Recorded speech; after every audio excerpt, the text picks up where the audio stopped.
What's up, YouTube? Capital G here. Got a fun little casual match for you guys to check out. And before I even think about rolling this is 100% not a competitive duel. I don't want anybody thinking that this is not even low tier Yu-Gi-Oh! This is no tier Yu-Gi-Oh! I mean, this is the bottom of the barrel when it comes to like Yu-Gi-Oh! Tiering and stuff like that. So at the top we have, I wasn't even really sure what to fucking classify this deck as. I mean, you can see he's got dragon cards, he has malicious, brilliant fusion, some type of weird Panther card. I don't know. I think that it's resonators, but I'm not 100% sure, so I don't really know what to call this. Just call this a random collection of cards. And then at the bottom we have spell counter deck. Well, we'll just call it spell counters. You guys might remember this mechanic. It's as old as dirt, actually. The first kind of relevant card that I can remember that had kind of a spell counter attached to it was obviously Breaker the Magical Warrior. And Konami did, I believe these guys came out in GX because I remember the structure deck and how terrible the boss monster was, but Konami basically tried to make it into an archetype. It wasn't successful at all. But the entire deck kind of revolves around adding spell counters and, you know, kind of holding them, using them as protection. And then if you can basically get like 1 billion spell counters on the field, you can do some pretty powerful things. So that's what he's running. Obviously, this deck is super outdated. I mean, even when it was like brand new, it was still pretty trash. So a lot of these cards, I'm going to have to explain it. And it all kind of starts with this first card, Magical Citadel. This card is essentially the field spell, much like the Kaiju Waterfront. It protects itself, and anytime that a spell is activated by either player, it gets a spell counter attached to it, and you can detach spell counters to protect this card if it would be destroyed. And if you want to use any type of spell counter effects, you can remove counters from this card.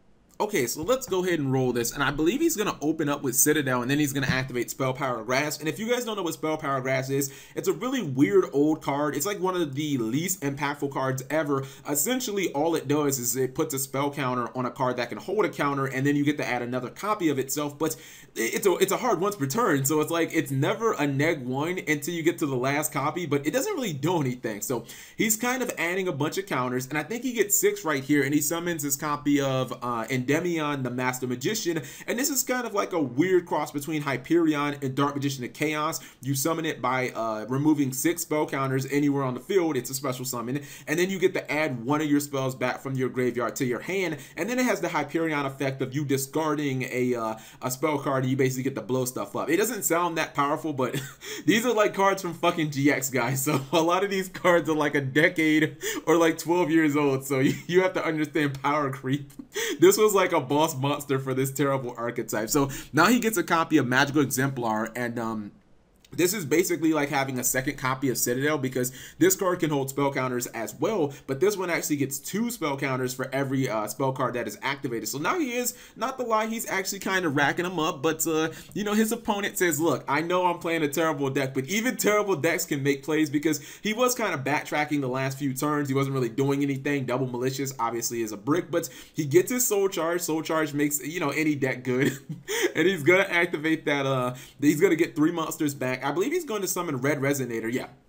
And now he actually starts making his plays. He makes a Crystal Wing Synchro Dragon. Obviously, he's going to use Gold Bulb, gets Red Rising Dragon. He gets Moonlight Dragon, and he bounces the Master Magician, which is actually pretty impactful, because keep in mind, it took him 6 fucking spell counters to summon that damn Magician in the first place. And now if he tries to special summon it, obviously Moonlight Dragon would just bounce it. And, you know, he can't really add the spell from the graveyard, because Crystal Wing will just be like, motherfucker, what?